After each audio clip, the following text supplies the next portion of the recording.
মৌলিক অধিকারের প্রাথমিক বিষয়গুলো আগের ক্লাসে আমরা আলোচনা করেছি। এবার ধাপে ধাপে একে একে 14 থেকে যে 35 নং ধারা, সেখানে যে স্বাধীন বিভিন্ন মৌলিক অধিকারগুলি বর্ণনা করা হয়েছে সেগুলো আমরা আলোচনা করব। তো আজকে মূলত আমরা 14 থেকে 18 নং ধারায় যে সাম্যের অধিকারের কথা বলা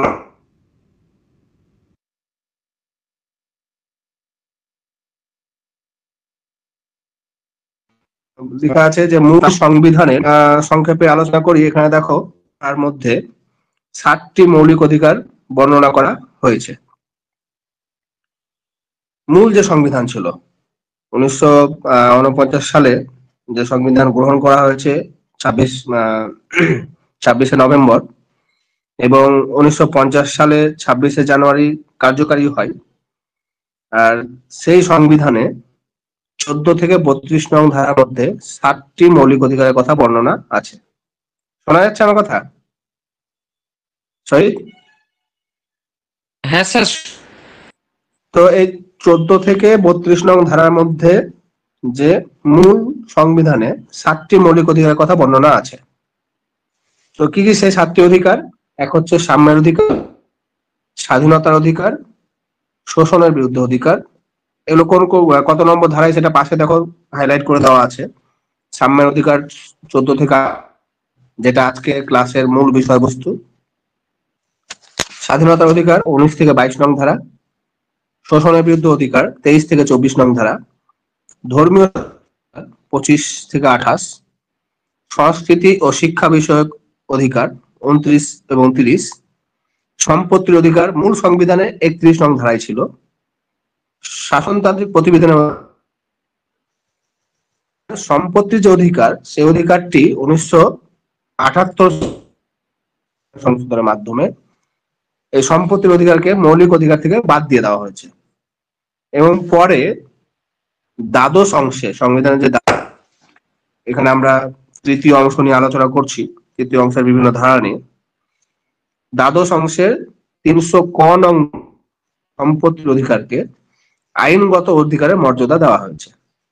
এর ফলে বর্তমান যে সংবিধান, সেই সংবিধানে মোট 6টি মৌলিক অধিকার আলোচনা করা হয়েছে। শোনা যাচ্ছে?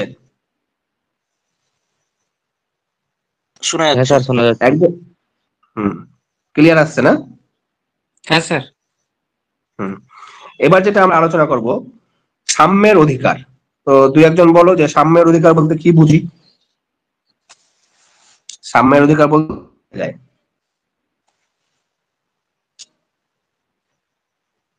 বলো দুই একজন।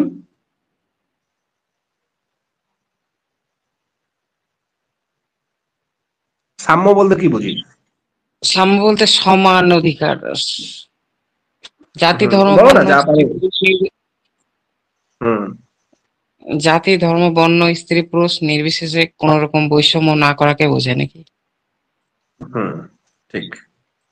আর বলছি যে মানে আইনের দৃষ্টিতে সবাই সমান, এখানে জাতি ধর্ম বর্ণ কিছু দেখা হবে না, মানে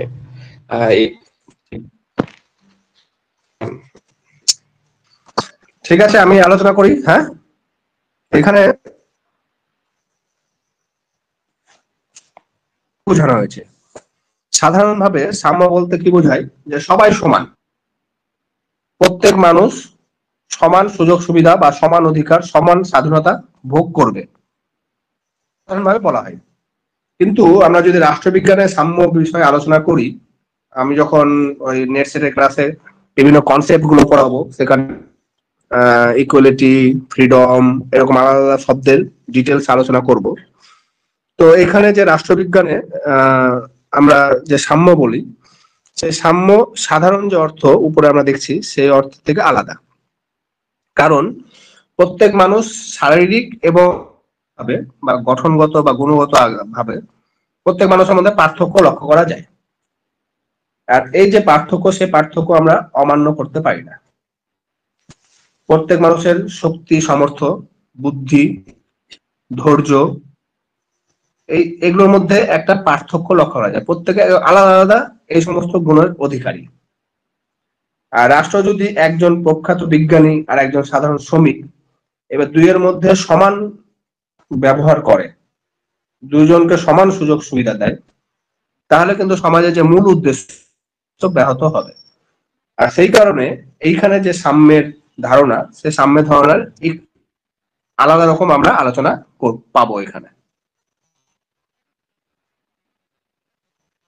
কি বলছেন ল্যাস্কি? বলছেন the will be frustrated at the outset if the nature of mathematician met an identical response with that of the nature of a bricklayer।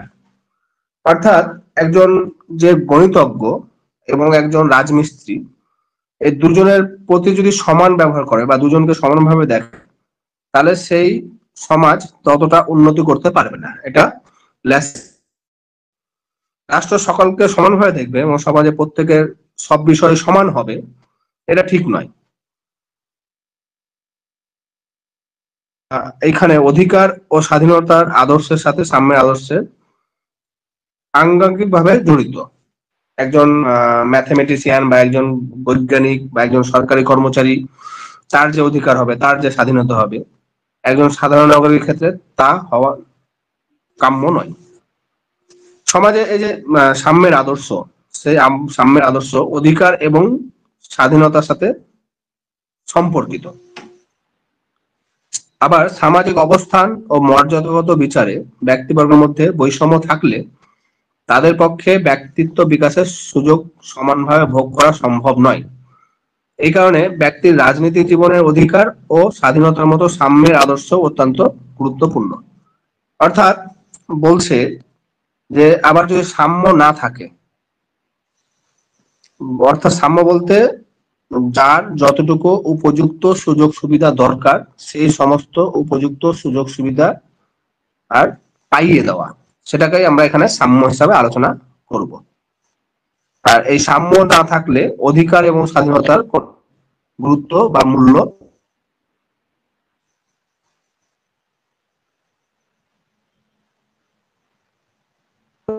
এই অধিকারে প্রকৃত পরিকাশে উপযুক্ত সুযোগ সুবিধা,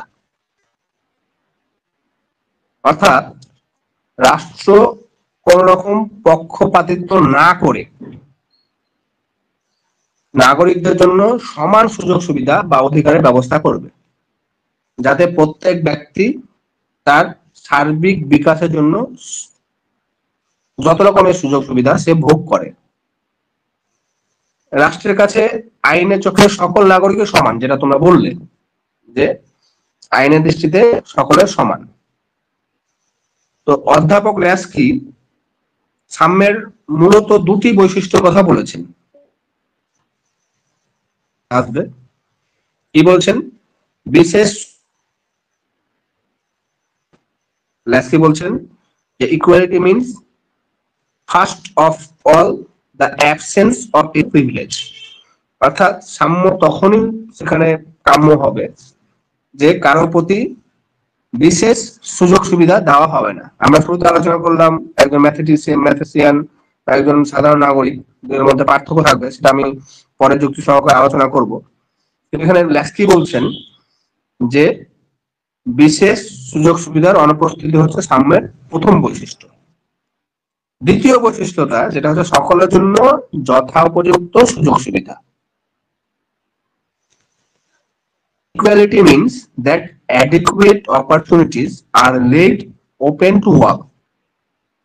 বস্তুত সাম্য হলো সমানুপাত নির্ধারণের একটি সমস্যা। আমি এখানে একটা তোমাদের ছবি তুলে ধরার চেষ্টা ভাবছিলাম, তো যাই হোক ছবিটা পেলাম না। যে সাম্য কিভাবে হয়? একজন হ্যান্ডিক্যাপ, একজন সাধারণ ব্যক্তি যে সুস্থ সবল, দুজনের জন্য রাষ্ট্র যদি একই রকম সুযোগ সুবিধা করে তাহলে কিন্তু হবে না। যার জন্য যতটুকু উপযুক্ত সে সুযোগ সুবিধা করবে রাষ্ট্র। আর ল্যাস্কি বলেছেন equality is in fact largely A problem in proportion. এই কোটেশনটা তোমরা মনে রাখবে। তো ধারণা বার্কার কি বলছে? বার্কার বলছে যে সাম্য it is derived from the supreme value of the development of personality in each alike and equally, but each alone its own different line and its এই কোটেশন গুলো তোমরা স্ক্রিনশট করতে পারো। লেনিনও বলছেন, লেনিন তো সবসময় ওই ক্লাসের দৃষ্টিতে বা ইকোনমির দৃষ্টিতে মার্কসবাদীরা দেখেছেন। তো লেনিন কি বলছে? Can be no real actual equality until all possibilities of exploitation of one class by another class has been totally destroyed. অর্থাৎ এক শ্রেণী দ্বারা এক শ্রেণীর উপর যে শোষণ বা শাসন, সেটা যতদিন পর্যন্ত টোটালি ডিস্ট্রয় না হতো। শোনা যাচ্ছে? হ্যালো, হ্যাঁ স্যার শোনা যাচ্ছে। কোনো ডিস্টারবেন্স কেটে যাচ্ছে কি? না স্যার ঠিক আছে। ঠিক আছে, এ গেল সাম্যের ধারণা। সাম্য সম্পর্কে বিভিন্ন রাষ্ট্রবিজ্ঞানের বা কে কেমন কি বলেছে, এটা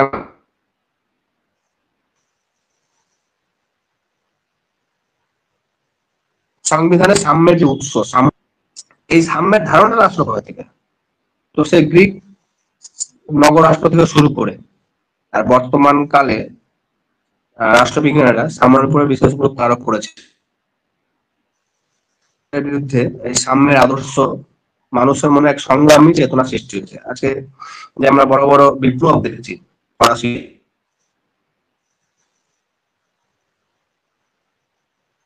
বলি, গঞ্জের বিভিন্ন মানবাধিকার সংক্রান্ত আলোচনা ভূমিকা পালন করেছে, আর সেইখান থেকে সাম্যের সৃষ্টি হয়েছে। সর্বপ্রথম এই সাম্য লিখিত আকারে কোন দেশের সংবিধানে গঠিত হয়েছিল, সেটা হচ্ছে আমেরিকা স্বাধীনতা ঘোষণা হয়, আর সেখানে বলা হয়েছিল অল মেন আর ক্রিয়েটেড ইকুয়াল, সকলে সমভাবে সৃষ্ট।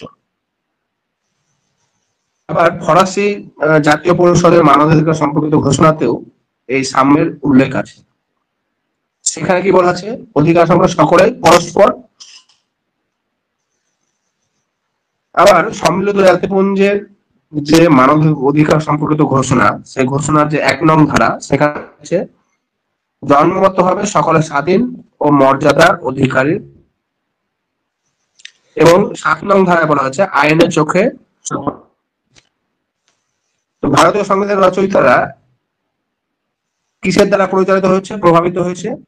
ব্রিটেনের যে মার্কিন সংবিধানের যে চতুর্দশ সংশোধন, ডাইসির আইনের অনুশাসনের তত্ত্ব এবং হয়ে আর ভারতীয় সংবিধানের প্রণেতারা আমাদের সংবিধানে এই সাম্যের ধারণাকে যুক্ত করেছে।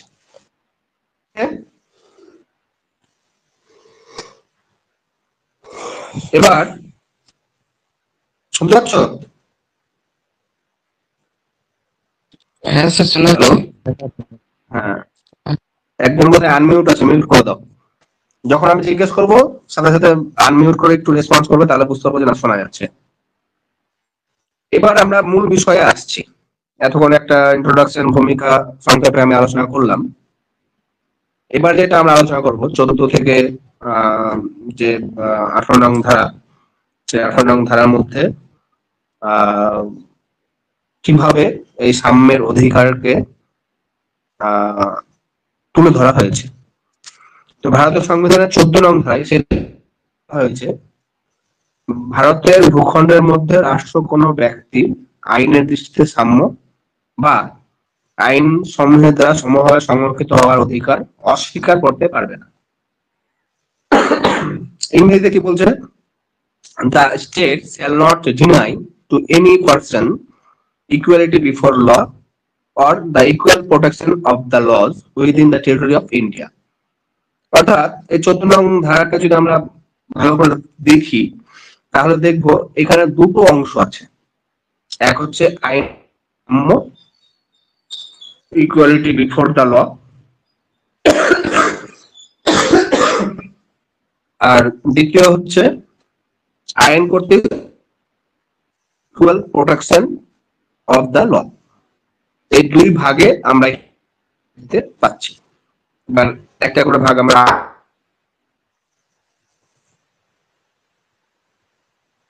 আইনের দৃষ্টিতে সাম্য। আইনের প্রণেতারা এই আইনের দৃষ্টিতে সাম্য বিষয়টি যে ব্রিটেনের প্রথাগত আইন এবং ডাইসির যে আইনের অনুশাসন তত্ত্ব সেখান থেকে নিয়েছে। ডাইসির মতে ডাইসি কি বলছেন আইনের দৃষ্টিতে সাম্য বলতে কি বুঝি? তিনি বলছেন যে মর্যাদা ও অবস্থা নির্বিশেষে কোনো ব্যক্তি দেশের আইনের ঊর্ধ্বে নয়।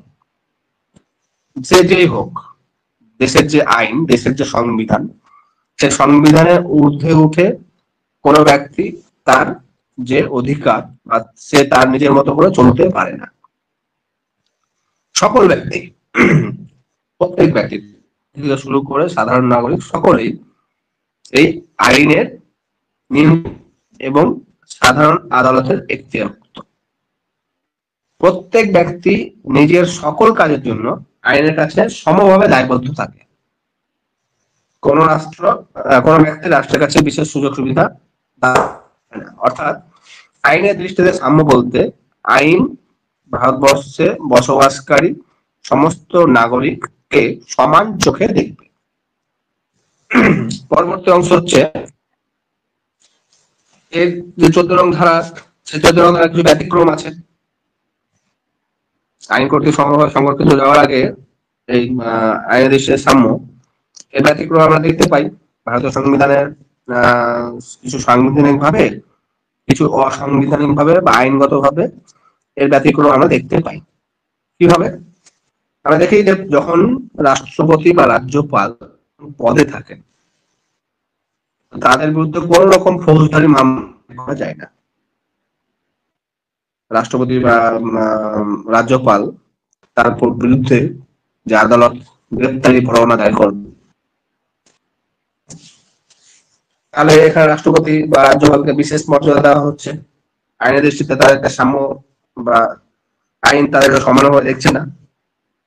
তবে আবার বলেছে যে পদে আসীন হওয়ার আগে বা পরে সে সম্পাদিত ব্যক্তিবর্গের কাজকর্মের বিরুদ্ধে দেওয়ানি করা যায়, ফৌজদারি করা যাবে না, কিন্তু আগে পরে দেওয়ানি মামলা দায়ের করা যেতে পারে। এই ক্ষেত্রে বলা হচ্ছে সংবিধানের 361 নং ধারা অনুসারে জারি করতে হবে, যে এই কারণে তাকে গ্রেপ্তার করা হবে। ভারতের এছাড়াও আরো ব্যতিক্রম কি, ভারতের যে ফৌজদারি দণ্ডবিধি আছে সেখানে 107 নং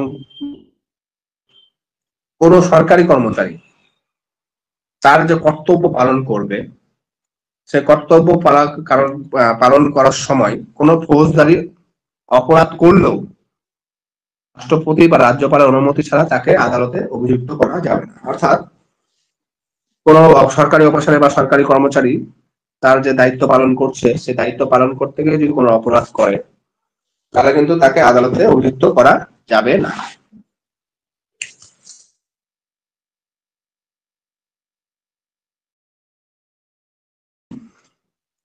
কয়েক রকমের বিভাগীয় মানে বিচার, বিভিন্ন সবার বিচার বিবেচনা বা সবার বিচার আমাদের যে সাধারণ কোর্ট, জেলার জজ কোর্ট বা হাইকোর্ট, সুপ্রিম কোর্টে হয় না।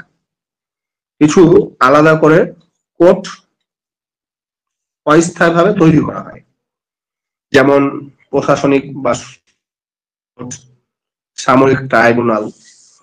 তো আইনের দৃষ্টিতে সাম্য বলতে ভারতবর্ষের প্রত্যেক নাগরিককে একই আইন দ্বারা শাসন করা হবে, একই আইন দ্বারা বিচার করা হবে। কিন্তু এখানে কিছু বিশেষ আদালত, যেমন ধরে নাও মিলিটারিরা বা সৈনিকরা, তারা যদি কোনো দোষ করে বা তারা যদি কোনো অন্যায় করে তাহলে তাদের বিচার কিন্তু আমাদের সাধারণ কোর্টে হয় না, তাদের জন্য আলাদা করে কোর্ট মার্শাল করা হয়। এছাড়াও বলা হচ্ছে যে সাংসদ বা বিভিন্ন রাজ্যসভার যে এমএলএ গুলো আছে তাদের জন্য বিশেষ অধিকার এবং অব্যাহতি সম্পর্কে সংবিধানের 105, 194, 95 এই ধারাগুলো মনে রাখবে। অনেক সময় আসে যারা ডিটেলস পরীক্ষাতে যখন আসবে বিশেষ করে নেট সেটে এই ধারাগুলো আসতেই পারে, যে ভারতের এমএলএদের জন্য বিশেষ অধিকার এবং অব্যাহতি সম্পর্কে কত নম্বর ধারায় আলোচনা আছে। তখন বলতে হবে 94, 95, 194, 95। সাংসদের জন্য 105, 106। ঠিক একই রকম 39 ক এবং 39 গ ধারায় অন্তর্ভুক্ত নির্দেশমূলক নীতিকে কার্যকর করার জন্য রাষ্ট্র কোনো আইন প্রণয়ন করলে সেই আইনটি চ্যালেঞ্জ করা যাবে না। আইনটি 14 নং ধারার পরিপন্থী। অর্থাৎ 39 নং ধারাতে যে সমস্ত আইন হবে সেটা যদি 14 নং ধারার পরিপন্থী হয় তাও কিন্তু সেগুলো চ্যালেঞ্জ করা যাবে না। ওই জন্য সুপ্রিম কোর্ট বলছেন 31C নং ধারা কি বলছেন, যে হোয়ার আর্টিকেল 31C কামস ইন, মানে 31C নং ধারা যখন কার্যকরী হয় তখন আর্টিকেল 14 গোজ আউট, অর্থাৎ সে সময় আর আর্টিকেল 14 আর কাজ করে না। তো যাই হোক, দ্বিতীয় যে অংশ 14 নং ধারার, সেই দ্বিতীয় অংশে কি বলা হয়েছে, আইন কর্তৃক সমভাবে সংগ্রহ। অর্থাৎ 14 নং ধারায় বর্ণিত যে দ্বিতীয় অংশ, সেখানে কি বলা হচ্ছে যে এইটা কোথা থেকে নেওয়া হয়েছে, এটা যে মার্কিন সংবিধান, ভারতীয় সংবিধান প্রণেতারা নিয়েছে। তো মার্কিন সুপ্রিম কোর্টের মত অনুসারে সমান অবস্থায় অবস্থিত সকলের উপর সমভাবে আইন প্রযুক্ত হবে। অর্থাৎ সমান অবস্থায় এবং সমান পর্যায়ে ব্যক্তির জন্য একই আইন থাকবে এবং তা সমান আচরণ করবে। আইভার জেনিংস সংবিধান বিশেষজ্ঞ তিনি কি বলছেন, সমপর্যায়ভুক্ত বিভিন্ন ব্যক্তির জন্য আইন হবে একই প্রকার এবং একইভাবে প্রযুক্ত হবে। দেখো সমপর্যায় অর্থাৎ এই যে তখন যে বিষয়টা বলছিলাম যে একজন গণিতজ্ঞ, একজন সাধারণ রিক্সাওয়ালা বা একজন রাজমিস্ত্রি, এরা কিন্তু সমপর্যায়ে পড়লো না, বা একজন হ্যান্ডিক্যাপ, একজন সুস্থ সবল মানুষ, এরা কিন্তু সমপর্যায়ে পড়লো না। আইন কর্তৃক সমভাবে সংরক্ষণ কখন হবে, যখন তারা সমপর্যায়ে পড়বে। আর সেই কারণে আমরা জানি যে ভারতের সংবিধান বিশেষ করে সংরক্ষণ ব্যবস্থাটা নেওয়া হয়েছে সমাজের পিছিয়ে পড়া লোকেদেরকে এগিয়ে নিয়ে আসার জন্য। সেজন্য এই সমভাবে সংরক্ষণের বিষয়টার উপরে জোর দেওয়া হয়েছে। 1953 সালে সতীশ চন্দ্র বরান ভারত সরকার মামলায় সুপ্রিম কোর্ট বলে যে সম অবস্থায় অবস্থিত ব্যক্তিবর্গের মধ্যে রাষ্ট্র বৈষম্যমূলক আচরণ করবে না। দুজন নাগরিক, দুজনই হচ্ছে সাধারণ নাগরিক বা দুজন মাস্টারমশাই ধরে নাও, তারা যখন কোর্টে গেল, কোর্টে গিয়ে কোনো একটা বিষয়ে দুজনের জন্য আলাদা আলাদা যে আচরণ ব্যবহার করবে সেটা কিন্তু করবে না, এটা এখানে বোঝাতে চেয়েছে। তবে এরও ব্যতিক্রম আছে, যেটা আমি বললাম। কি ব্যতিক্রম? এই ব্যতিক্রম হচ্ছে যুক্তিসঙ্গত ভাবে এই সমাজকে বা গোষ্ঠীতে বা ব্যক্তিগুলোকে আর কয়েকটা শ্রেণীতে বিভক্ত করতে পারে, বা আয়ের অনুপাতের ভিত্তিতে, আয়ের পরিমাণের ভিত্তিতে। কেমন? দেখো একজন সাধারণ যে আয়কারী বা একজন সাধারণ নাগরিক যে মাস গেলে 3,000, 5,000, 10,000 ইনকাম করে, আর যে 1 লাখ, 2 লাখ, 3 লাখ ইনকাম করে, তো এই দুজনের মধ্যে কিন্তু রাষ্ট্র দুরকম ব্যবহার করছে। কারণ কি? তারা সম পর্যায়ে নয়। অর্থাৎ প্রত্যেককে ট্যাক্স দিতে হয় না, যাদের আয় বেশি তাদের বেশি ট্যাক্স দিতে হয়, বা একটা লেভেল আছে, এই যে শ্রেণীভুক্ত আছে, সেই শ্রেণী বা সেই লেভেল বা সেই স্তরের উপরে যদি হয় তবে ট্যাক্স লাগে। তো এইভাবে এখানে শ্রেণী বিভক্ত করার কথা বলেছে। তবে এই যে বিভিন্ন যে শ্রেণী বিভাগকরণের জন্য বিভিন্ন পর্যায়ের উপর নির্ভর করা হয়, কি কি পর্যায়? শুধু অর্থ নয়, সময়ের বা আঞ্চলিক বা ভৌগোলিক ভিত্তিতে, ব্যবসা বাণিজ্য, সামরিক অসামরিক ব্যক্তিদের ক্ষেত্রে, ধর্মীয়, এরকম বিভিন্ন শ্রেণী বিভক্ত করে সমাজে আর সাম্য প্রতিষ্ঠার জন্য বিশেষ বিশেষ ব্যবস্থা অনেক সময় রাষ্ট্র করে থাকে। যেরকম হচ্ছে করা হচ্ছে, ঠিক একই রকম এই ধারাগুলো মনে রাখবে, এগুলো শর্ট কোশ্চেন আসবে। 16 তপশিলি জাতি উপজাতিদের জন্য সরকারি চাকরিতে সংরক্ষণ করতে দেওয়া। সরকারি চাকরির বিষয়ে 16 নং ধারায় আমি পরে আলোচনা করব, কিন্তু এইখানে ব্যতিক্রম হিসাবে এই ধারাটা মনে রাখবে। এছাড়াও 303 ও 30 ও 32 খুব ইম্পর্টেন্ট, এটা এর আগে পরীক্ষাতে এসেছিল দুই একবার। এখানে কি বলেছে, তপশিলি জাতি ও উপজাতিদের জন্য লোকসভা এবং রাজ্যসভা, 330 হচ্ছে লোকসভায়, হচ্ছে রাজ্যসভায় আসন সংরক্ষণের ব্যবস্থা আছে। 310 এক ধারায় সরকারি কর্মচারীদের ক্ষেত্রে বিশেষ ব্যবস্থাটির কথাও এখানে বলা স্বীকৃত কিছু ব্যতিক্রম, যেটা 14 নং ধারার পরিপন্থী। রাজ্যসভা নয়, রাজ্য আইনসভা। হ্যাঁ, রাজ্য আইনসভা হবে তাহলে। এমএলএ ঠিক ঠিক ঠিক আছে।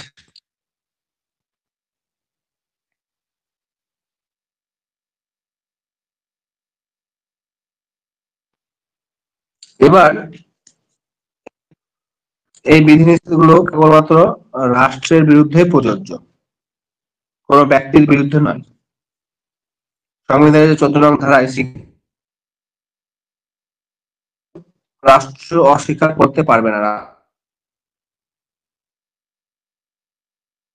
অস্বীকার করতে পারবে না। এখানে রাষ্ট্র বলতে কি, আগে আমরা যেটা পড়েছি 12 নং ধারাতে, সেখানে রাষ্ট্র বলতে যা বর্ণনা করা হয়েছে এখানেও একই রকম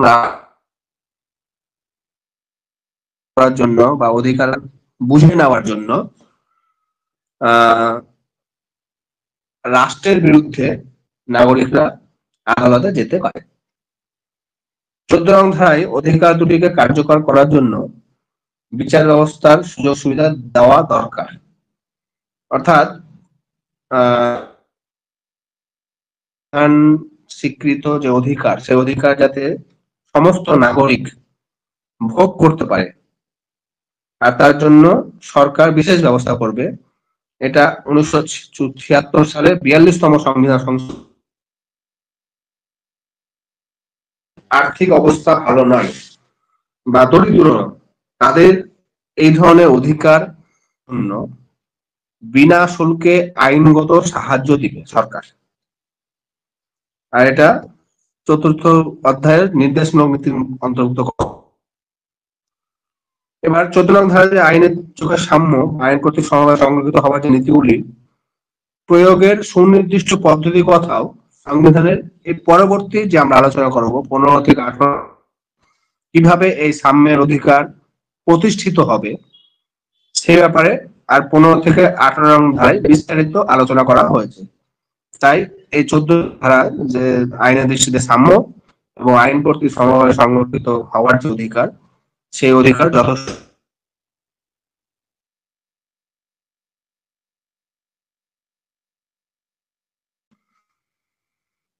এবার আমরা পরবর্তী ধারা নাগরিকদের জন্য সম সামাজিক মর্যাদা প্রতিষ্ঠার কথা। সেখানে 15(1) নং ধারা বলা কি বলেছে, রাষ্ট্র কেবলমাত্র ধর্ম, বর্ণ, জাতি, নারী, পুরুষ, স্থান ভেদে কোন রকম আর বৈষম্যমূলক আচরণ করবে না। কেবলমাত্র একটা, এই কেবলমাত্র শব্দটা কেন ব্যবহার করা হচ্ছে, কারণ জাতি, ধর্ম, বর্ণ, স্ত্রী পুরুষ নির্বিশেষে এইগুলো বাদ দিয়ে অন্য ক্ষেত্রে বৈষম্যমূলক আচরণ করতে পারে, কিন্তু ধর্মের ভিত্তিতে, বর্ণের ভিত্তিতে, জাতির ভিত্তিতে, নারী পুরুষের ভিত্তিতে, জন্মস্থানের ভিত্তিতে রাষ্ট্র কোন রকম বৈষম্যমূলক আচরণ করতে পারবে না। সেখানে 14 নং ধারায় যে বর্ণিত সাম্য, সে সাম্য আর সবার ক্ষেত্রে প্রযোজ্য হবে। ভারতীয় সংবিধানের 15(2) নং কি বলা হয়েছে, উপরিউক্ত কারণগুলির জন্য সর্বসাধারণের ব্যবহার্য যে দোকান, হোটেল, রেস্তোরাঁ, প্রমোদ স্থান বা বিভিন্ন সরকারি অর্থে বা সরকারি আংশিক অর্থে পরিচালিত বিভিন্ন কূপ, জলাশয়, স্নানাগার, পথ বা জনসমাগমের স্থান, এই সমস্ত ব্যবহারের জন্য নাগরিককে আর বঞ্চিত করতে পারবে না বা রাষ্ট্র কোন রকম নিষেধাজ্ঞা জারি করতে পারবে না। তো এইভাবে আর প্রত্যেক নাগরিকের জন্য সরকার প্রদত্ত বিভিন্ন সুযোগ সুবিধা, সেগুলো আর সমান দিয়ে দেওয়ার ব্যবস্থা হুম, বলছি এইটুকু শুনতে পাইনি। আচ্ছা। তো এই 15(4) ধারায় যে সামাজিক ও শিক্ষা ক্ষেত্রে অনগ্রসর শ্রেণীর কথা বলা হয়েছে, তো এই অনগ্রসর শ্রেণী কারা হবে এই নিয়ে একটা সমস্যা দেখা দিয়েছে। কারণ সংবিধানে কোথাও নির্দিষ্টভাবে বলে দেওয়া হয়নি যে সামাজিক ও শিক্ষা ক্ষেত্রে অনুন্নত শ্রেণী হচ্ছে এরা। তো সেই কারণে সুপ্রিম কোর্ট হচ্ছে যে এই অনগ্রসর শ্রেণী নির্ধারণের সময় দুটো জিনিস খেয়াল রাখতে হবে, একটা হচ্ছে বর্ণ এবং দারিদ্র, ইকোনমি। এই দুইয়ের ভিত্তিতে আমাদেরকে আর এই সামাজিক এবং শিক্ষা ক্ষেত্রে অনুন্নত শ্রেণী কারা সেটা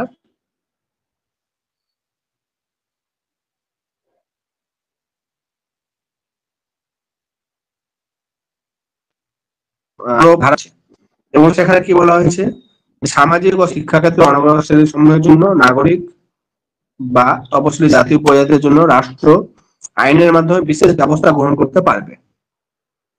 এবং বেসরকারি প্রতিষ্ঠান বা সরকারি প্রতিষ্ঠান বা শিক্ষা প্রতিষ্ঠান সেখানে ভর্তির জন্য তাদেরকে বিশেষ ব্যবস্থা সরকার করতে পারবে। এছাড়াও 30(1) ধারা, যে সংখ্যালঘুদের জন্য প্রতিষ্ঠান, ধারা প্রযোজ্য হবে না। এটা একটা কেমন যেন দ্বিচারিতা ছাড়া কিছু নয়। যাই হোক, 2006 সালে কেন্দ্রীয় সরকার আইন প্রণয়নের মাধ্যমে কেন্দ্রীয় উচ্চতর শিক্ষা প্রতিষ্ঠান বলতে বিভিন্ন বিশ্ববিদ্যালয়, আইআইএম, আইআই শিক্ষা প্রতিষ্ঠান আছে। এই শিক্ষা প্রতিষ্ঠানে বলা হয়েছে 27% আসন সংরক্ষণের ব্যবস্থা আছে। এবং সেই সময় সুপ্রিম কোর্ট বলে যে এসসি, এসটি এবং ওবিসি মিলে যাতে ক্রস না করে বা পার না করে সেটা। শোনা যাচ্ছে? কেউ বলো। হ্যাঁ, হ্যাঁ স্যার শোনাচ্ছি। তো এই সময় সুপ্রিম কোর্ট বলছে যে এই অন্যান্য অনগ্রসর শ্রেণী অর্থাৎ ওবিসিদেরকে দুই ভাগে ভাগ করছে। ওবিসির মধ্যে এই সংরক্ষণের সুযোগ সুবিধা পাবে না। তোমরা যখন বিভিন্ন অনলাইন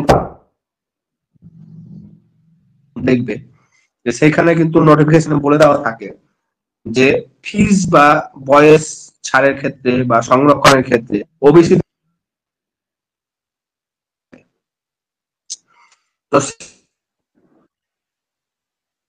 এই দুই ভাগে ভাগ করেছে।